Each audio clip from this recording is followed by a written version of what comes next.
throughout your tenure with the Bretton Woods Committee. We really appreciate hearing from you. It's always a highlight of our events, so thank you so much for your time today and in the past and hopefully in the future. So I want to start today, talking about the economic outlook. The World Economic Outlook was published earlier this morning, and I want to hear, in your opinion, what is your assessment of the current economic outlook? What do you think the good news is, and what do you think the not so good news is, and what are you worried about? Well, the good news is, despite the unthinkable events of the last years and a cost of living crisis, the world economy is recovering. We have not fallen into depression. The recession in 2020 was, in relative terms, not as severe as we feared. And what we project for this year, 3%, for next year, 2.9%, over the medium term, 3.1%, says soft landing, not out of the question. Not so good. The recovery is slow, and it is very uneven. We have a historically low prospect for growth at the time when we need to heal from the scarring from the pandemic, and we need to address the tremendous challenges the world faces. And we heard in the previous panel how pressing they are. We lived through a period of convergence, happy days, when countries that were falling behind were climbing up, and the distance between the haves and the have-nots has been shrinking. No more. When we look at the core issues we have to deal with, inflation. Well, good news, bad news. Good news, it is going in the right direction. That is down. Not so good. It is not down to target. Won't be there for large economies until end of next year, maybe even 2025. What does it mean? Interest rates have to stay high. And for countries, businesses and households that have accumulated a lot of debt, which of course has happened through the pandemic, it is going to be very painful to service this debt. So we need to worry about that. I want to focus your attention on fiscal, because after these years, the position in many countries is one of heightened risks. Buffers shrunk or disappeared altogether. Vulnerable populations and businesses still in place, and with interest rates staying high, that may worsen. The pressures on public budgets, from climate crisis to dealing with demography in many countries, enormous. And here comes the IMF and says, and you have to build buffers for the future, fiscal consolidation. But it is true that unless fiscal policy does the right thing, it can undermine what monetary policy is doing and make the job of bringing interest rates eventually down harder.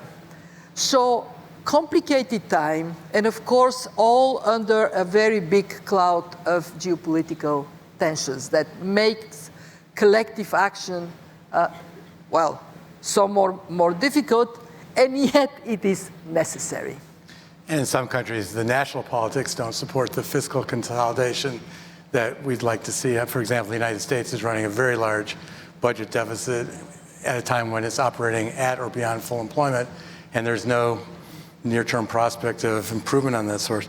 So central banks have essentially promised higher for longer, which I think you and I would both agree is probably a sensible policy to make sure that they actually get inflation back down to target. But one consequence of that is bond yields have risen quite sharply. How concerned are you that we haven't really seen that full effect yet of higher interest rates on low-income and emerging market economies? Very likely we haven't seen the full effect, but markets are waking up that central banks mean business. And some of the swing is due to this awakening. At this point, we don't see disorderly market developments. We do hope to be able to say the same thing later in the year. Why we are somewhat more optimistic? Because we have gathered some evidence that policymakers have learned the lessons from the global financial crisis. There is speed in action. We saw it when the US and Switzerland were faced with turbulence. And we also are seeing a fairly good transition in terms of wage pressures. They are not as dramatic. There is this hypothesis that people are now opting for more flexibility in work conditions than more pay. Whatever it is, the environment is surprisingly not as tense as we feared it might be. Yeah, one of the big, I think, positive aspects of the last couple of years is inflation expectations have stayed pretty well anchored, even as we had a bad inflation outcome. So we sort of got a dividend from good central bank policies over the preceding couple of decades. Yep. Very, very true. So let me turn to shift the subject to. But I'm sorry, can I just make one point? Of course. We cannot be complacent. We cannot just assume that everything would be honky-dory on the monetary policy front. Because we have had this prolonged period of, we called it unconventional monetary policy, although it lasted so long that it became conventional, of very low interest rates, sometimes in negative territory. And coming back to more normal monetary policy in which when you save, you expect to be rewarded for your saving, not taxed for it. If we are going in this world of monetary policy normalization, then interest rates may never go to where they were before the pandemic, and probably rightly so. So we have to think about this. We also have to think about other factors on cost, like the friction in trade means that production costs, inevitably, if you want to have more security of supply, you accept that you might be paying a bit more. That is going to put some pressure on prices. The green transition demands in the next years very massive investments that cannot just happen as a miracle. So what we have to do is to be very prudent in analyzing data and trends and then making rational monetary policy decisions and fiscal policy decisions. And I'm grateful you brought up this point that if fiscal policy is loose when it cannot afford to be loose, there would be consequences.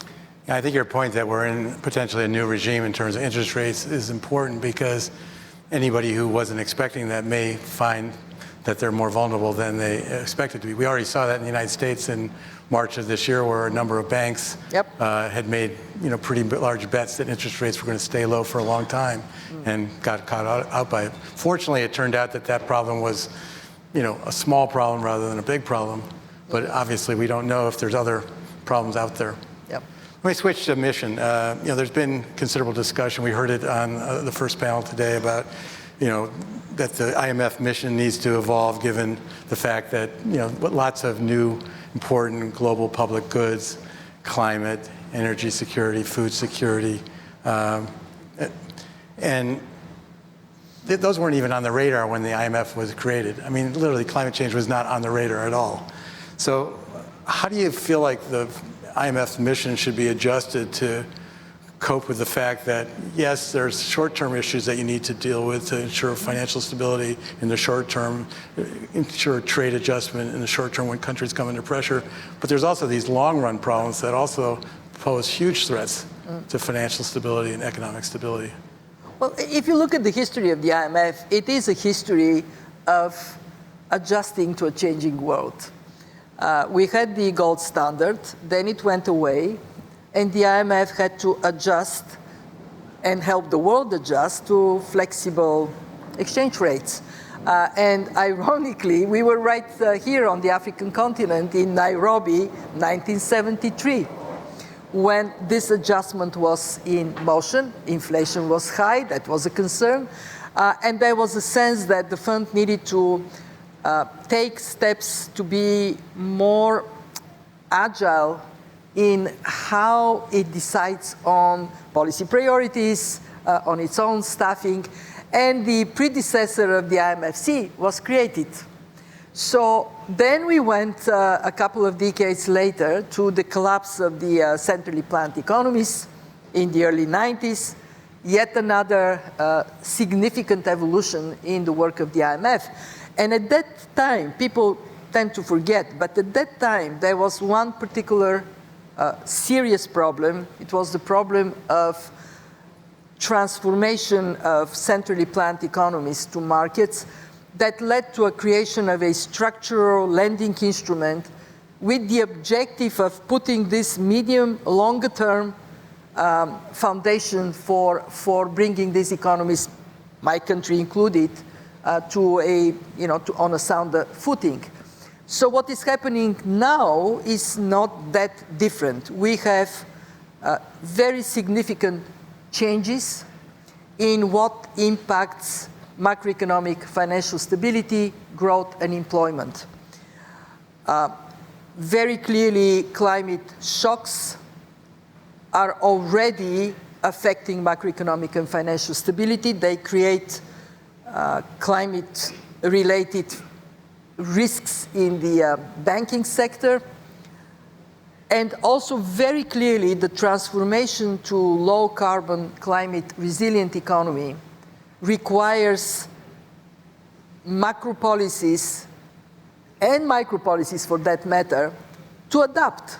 So at the fund, we got our mandate in that regard through the right channel, our board of directors. We presented a climate strategy for the fund. We stay in our lane. We do what we are good at, fiscal policy. How do we go about creating incentives for faster decarbonization?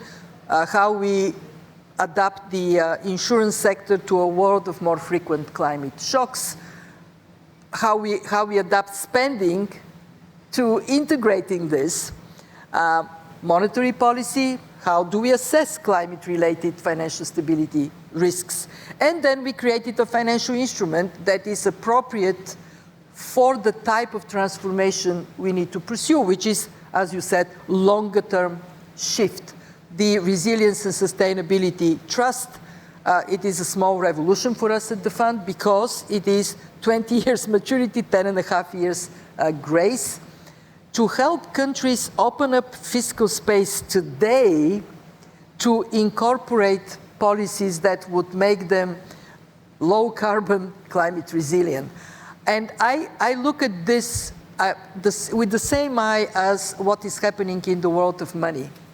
Now we have digital money, and obviously the fund cannot be ignorant, so we have, again, board-mandated work program on CBDCs, on crypto, on how we work with other institutions, with BIS, with the Financial Stability Board, so we can collectively provide, especially to countries with weaker capacity, a level playing field in this world of digital money.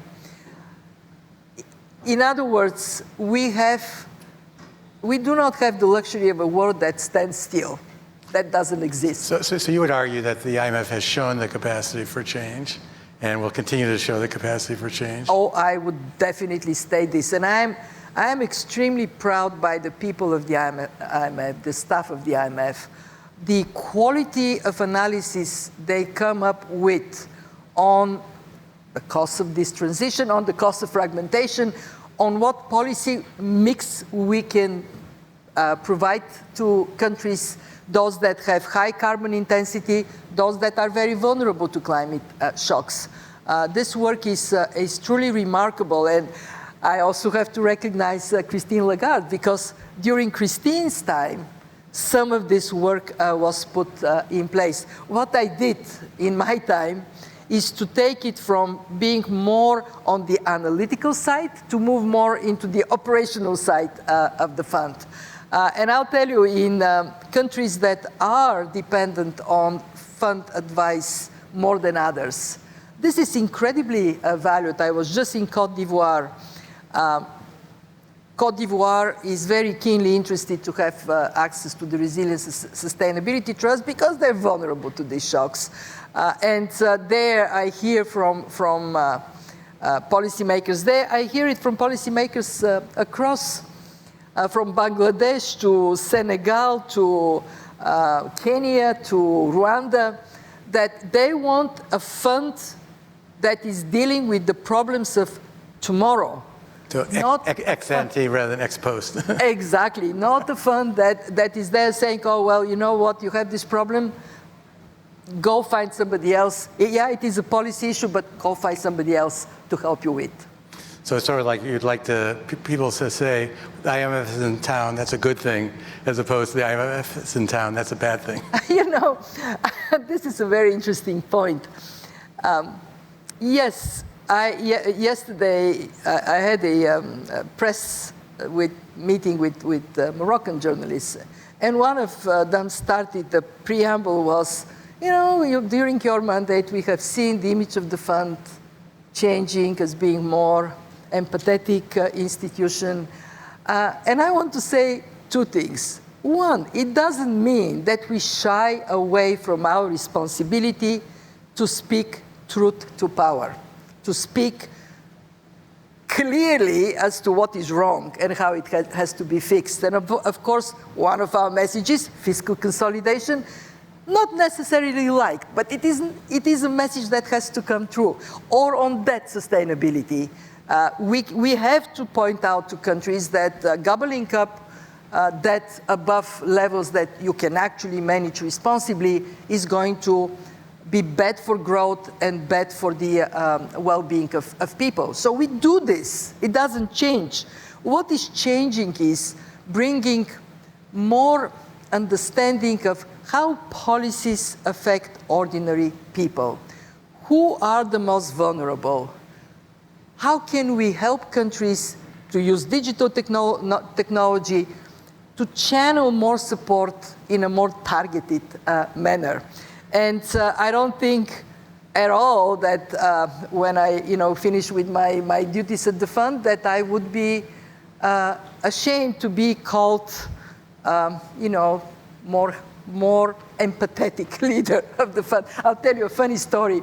In one of the news reactions on how the fund is approaching the shocks, one journalist said, the fund shouldn't be helping these poor countries to deal with these shocks. Forget about it. You don't do that. And for me, she shouldn't think of herself as Mother Teresa. I'll tell you, there are much more offensive things one can be called. And I actually believe that especially in this very tense world we live in, showing more understanding, being more engaged, to really grasp with what countries are struggling with, is the way to get, as we call it, more traction of our advice. We hear you, so please hear us. Yeah, makes you more effective. Yes, makes us definitely more effective. Let's turn to resources. Obviously, lots of things to do in the short run, but there's also these very long pressing issues like climate change. And as we talked about in the previous panel, climate change costs are going to be very, very high. I think Axel Weber mentioned a number of $120 trillion by 2050. And most low-income countries clearly don't have the resources. And even if they did, other issues are more pressing. So what can the IMF do to help mobilize more resources? And in that regard, what do you see the role of a carbon tax? Our most important role is to help countries have sound fundamentals and be more attractive for private investment domestically and internationally, foreign direct investments. When we help countries to have transparent tax and customs collection, to have a public spending that is prudent, demonstrably so. Transparent. Transparent, debt management that is transparent. When countries eliminate red tape, often there because of corruption, not without a reason, this is the biggest contribution we make. But we also are a source of finance, obviously not the most critical one, but I see us with the Resilience and Sustainability Trust stepping forward so we can also bring around the table, especially in low-income countries, others who would trust the fund in a partnership with the World Bank and the other development banks. They would trust that it is safe. Vera talked about bringing risk down, that the risk is lower. And we so far have had good experience in Rwanda, good experience in Barbados. We now have 11 programs. In all of them, what we aim to do is to make it more attractive for others to step in. You asked me about carbon tax. I want to very loudly say that at the fund, we recognize that carbon tax, while it is the most efficient way to insensitize decarbonization, politically is not feasible in quite a number of places. And for this reason, we talk about carbon price. Yes, if you have the capacity to move with a carbon tax, do it. But if you don't, there are other ways to create that incentive. Carbon trade and implicit carbon price through regulation and standards. This is the path that US has chosen.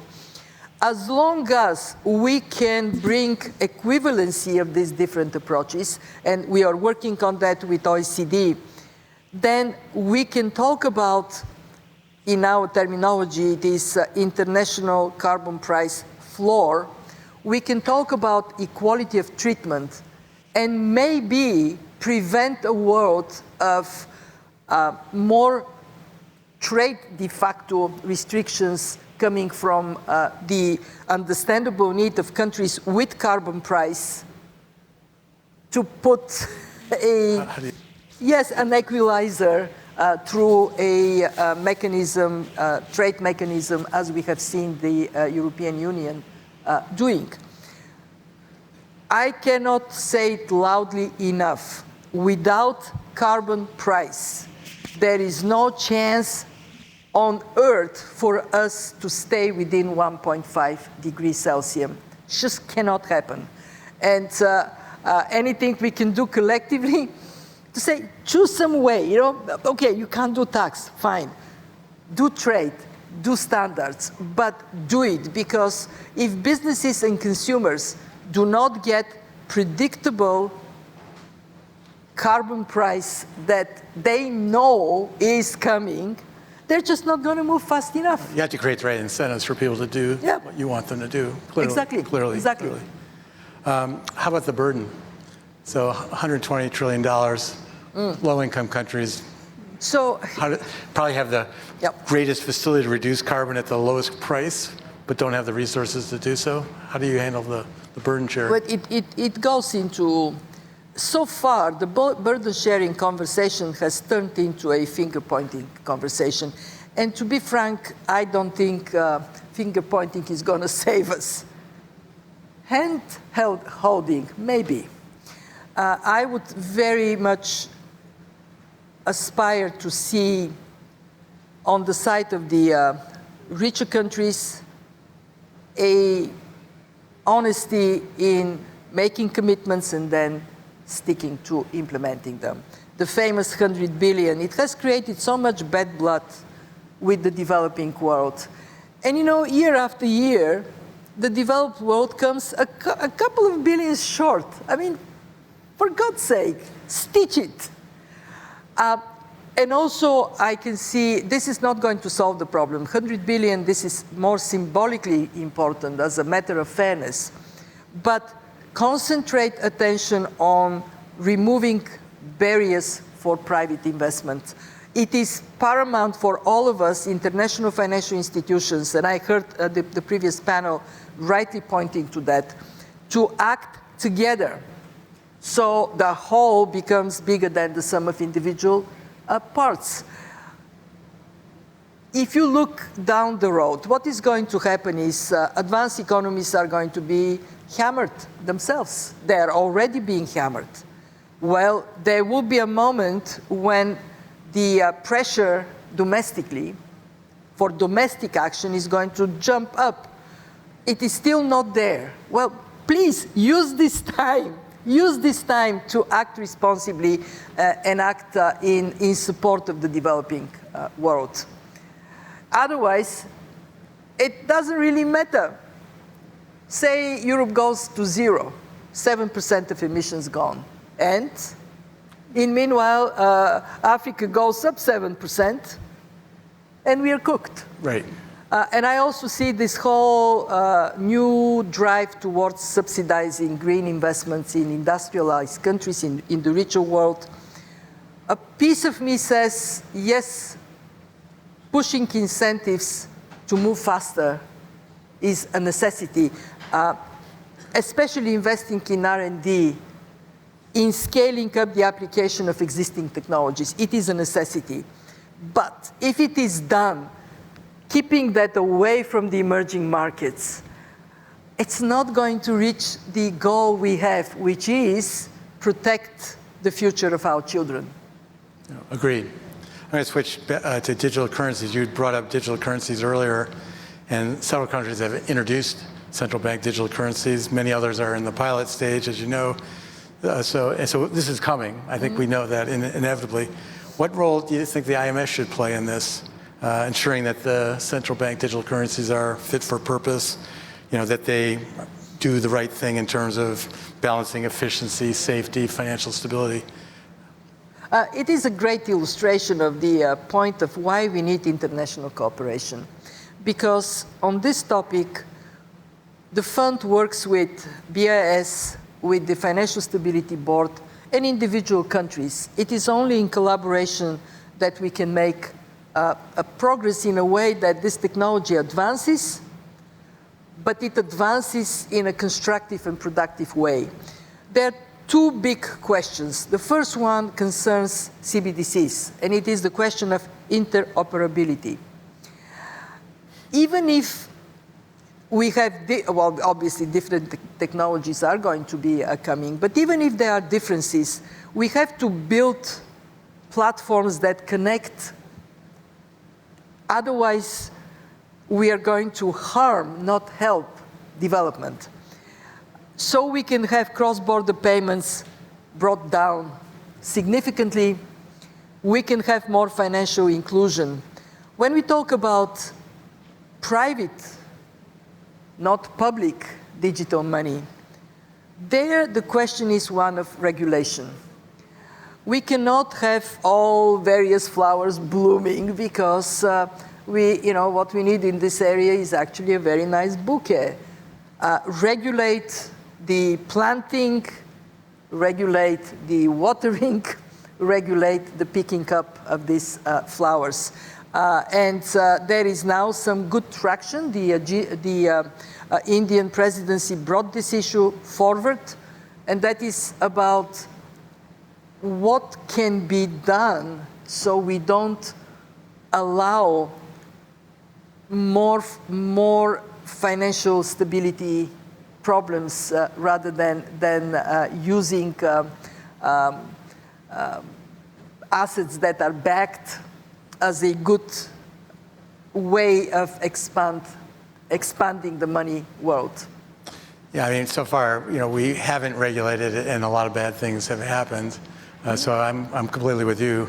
Prudent regulation so that you can encourage the development of these technologies and see what they actually can do. I mean, I don't think we really know yet, how far this is going to go. But in my mind, we want to at least run the experiment, but run it in a sort of safe and equitable manner. I mean, one thing we know is that those that are not backed with assets are not money. This is an investment, maybe riskier, maybe less risky, but this is not money, even if it is used as means of exchange. Those that are backed, the question is the quality of this backing. And then psychologically, how are people responding to it? We have to be mindful. We have a younger generation. They think that this is the only way to go. Frankly, if we pretend that somehow it's not going to happen, oh, good luck to us. It is happening. I agree with you. Lastly, I just want to wrap up with a brief question on your tenure as the managing director. What are you most proud of? What do you want to achieve in your remaining year? You mentioned earlier one of the things that you think that you brought to the IMF, and I would agree with you, is sort of a softer and more nuanced touch in terms of compassion to those who are less advantaged. Well, I consider myself incredibly privileged to lead the IMF, especially during this very turbulent time. And I brought to the IMF something that was not by design. I wasn't selected for it, but came very handy. I was, for 5 years, a humanitarian and crisis response commissioner, front seat in all the most dramatic tragedies around the world. So I understand shocks, I understand the value of prevention, and I understand the value of swift response. So what I'm most proud of, first, the comprehensive and speedy response to COVID. We diagnosed the crisis as a demand and supply shock. We helped the membership to come together and identify the right policies to respond to this shock: monetary policy accommodation, fiscal policy accommodation. And we very swiftly brought emergency financing to countries that without this would have seen, and I'm not exaggerating, they would have seen many people dying. 1 week after WHO announced the pandemic, we made our first emergency financing disbursement to the Kyrgyz Republic, and then we did more. But then, as we finished the phase of emergency financing, we very swiftly switched to injecting liquidity through our traditional conditionality-based instruments. So we can help, we can hold hands with countries on their policy to get them action, over to get them over this shock. We did 650 billion SDR allocation, largest in the history of the IMF.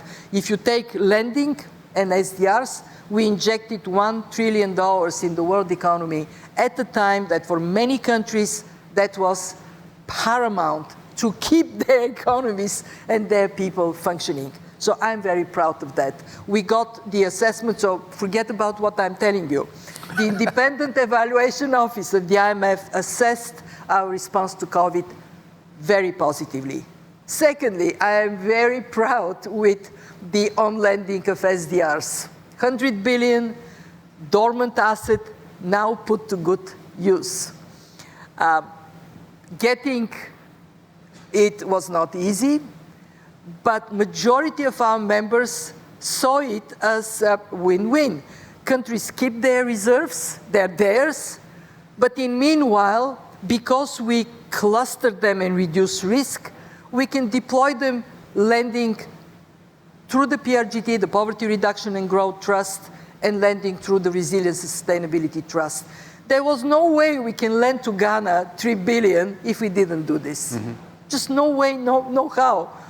And why I'm saying this, because Ghana, without a strong support, how would it recover its economy? And it goes across many countries.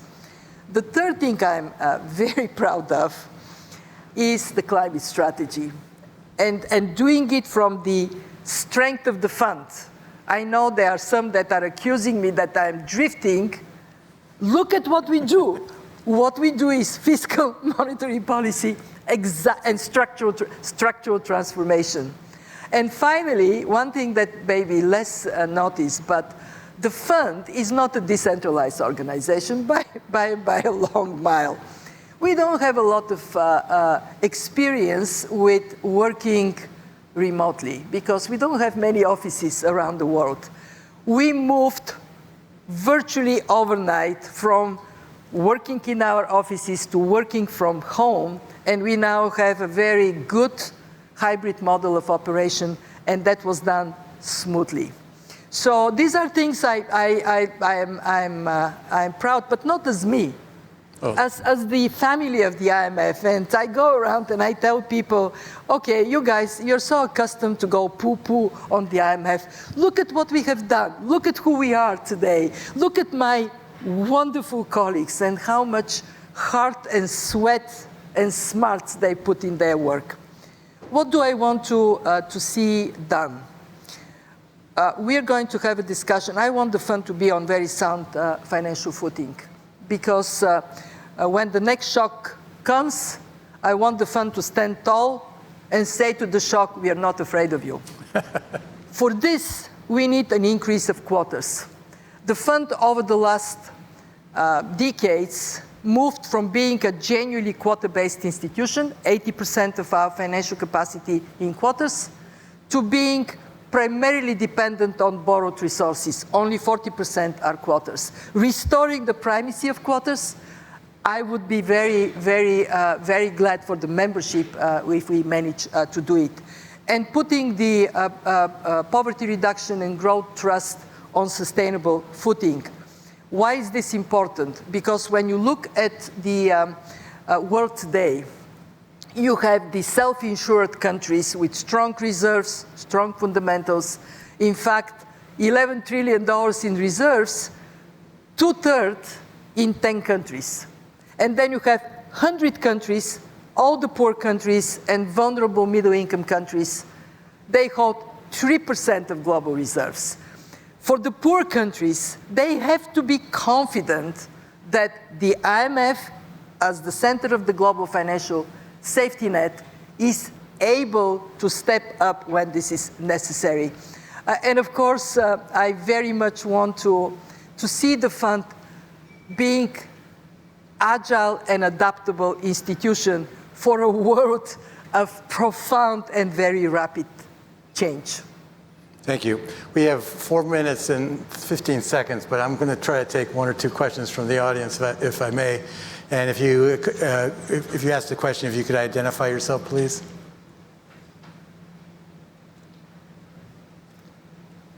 Here is a question. As Managing Director, I'm João Saldanha from Timor-Leste.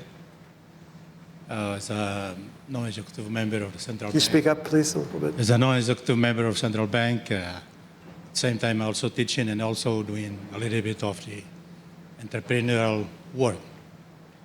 I was following the conversation before you.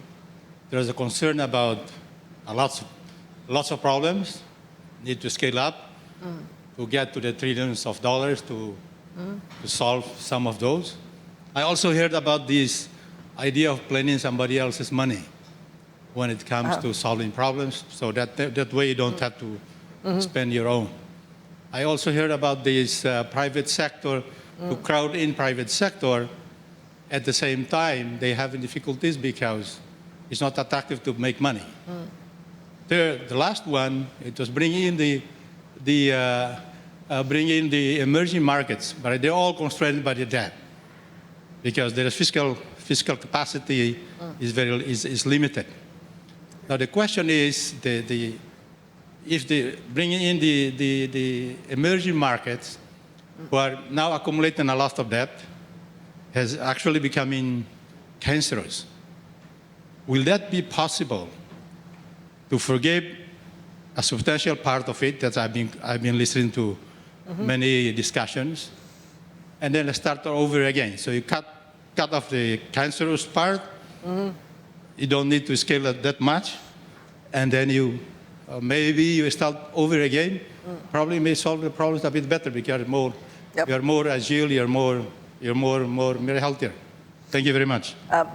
This is a very, well, there is one more question. Why don't we take two questions? I will answer, and then we would be out of time. One over here, please. Thank you so very much. My name is Terry Williams, Chairman of the Board for Global Trust Impact Capital.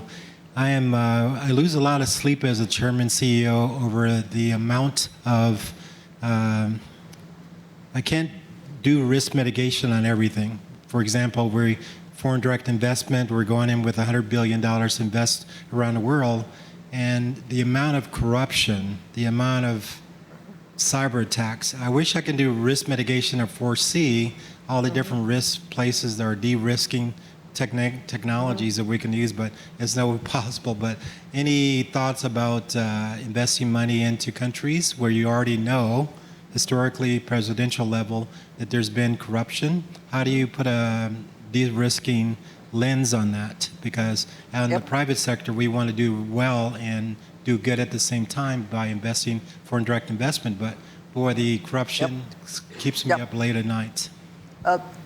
Two great questions. On the question of debt, we need to recognize that over the last decades, the debt structure has changed dramatically.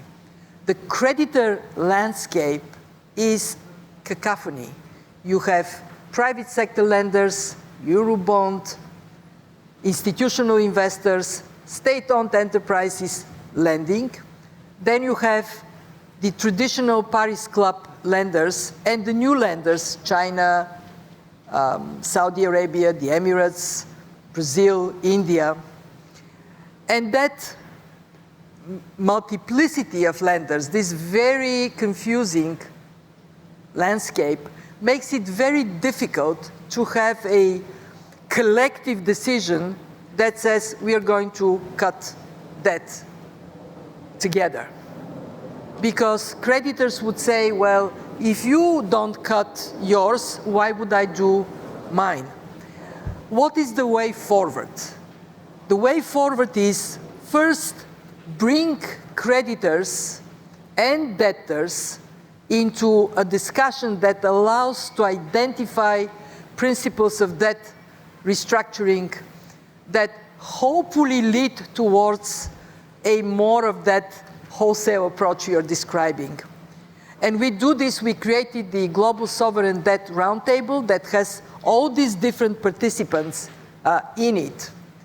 And two, pursue debt restructuring on a case-by-case basis, because every case would have different composition of creditors. We have made progress. I know people find it very easy to dismiss the common framework. Oh, it's not delivering. True, it is slow. We still have a lot of churning going on. But Chad, Zambia, Ghana, and then outside of the common framework, Sri Lanka, Suriname, we are seeing Ethiopia moving. And what is very interesting is that every debt restructuring that follows is faster than the previous one. So it took 11 months for Chad from the moment we had staff level agreement until financial assurances and board. 9 months for Zambia, 6 months for Sri Lanka, 5 months for Ghana. In other words, the trend is in the right direction, and the more we work on this case by case, the more these principles of how you approach debt restructuring become clearer. I would ask people, look back in history, how long it took for the Paris Club to come up with procedures that are acceptable to all members. So we have to persevere. For us at the fund, debt restructuring and also debt management by the countries themselves is a top priority, because if you don't have it, you're suffocating your economy. I want to add a point on resources. The only rational pathway to get the resources we need in emerging markets is countries improving their performance, in other words, more domestic resource mobilization. It is a shame to have countries where tax to GDP is below 15%. How do you maintain a functioning country if you don't have the revenues? We also have to work much more systematically on local currency markets. So there is mobilization within the countries. And then I want to go to the point of corruption and shooting yourself in the foot by making investment climate terrible. Clean all those obstacles. Countries can do it, and those who do it succeed. 2 points with which I would finish. One, it pains me that the whole continent of Africa is being put under almost one cover. Countries in Africa are different. There are countries with good governance, and there are countries where corruption is a problem, where governance is still not where it should be. Having more ambition, but also having more engagement, and we want to be helpful in that, so you can see and separate the good, the bad, the ugly. And two, I don't know a single country where everybody is corrupt. There is no such thing. Even in a very corrupt societies, there are good people, honest people, very often women. In parentheses, we did a study on how you can improve customs operation. And it showed that the most significant, statistically significant factor is replace the men with women.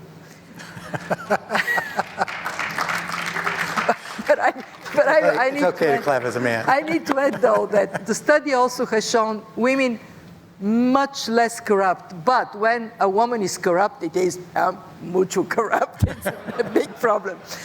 So we do have to work collectively to improve understanding of conditions, improve conditions in countries, and then get this bridge between where the people and the opportunities are and where the capital is more solidly built. We could go on for a long time. I think everybody here wishes we could go on for a long time, but our time is up. Thank you so much, Kristalina. Thank you. Thank you very much, everybody. Thank you. Bill. That was good.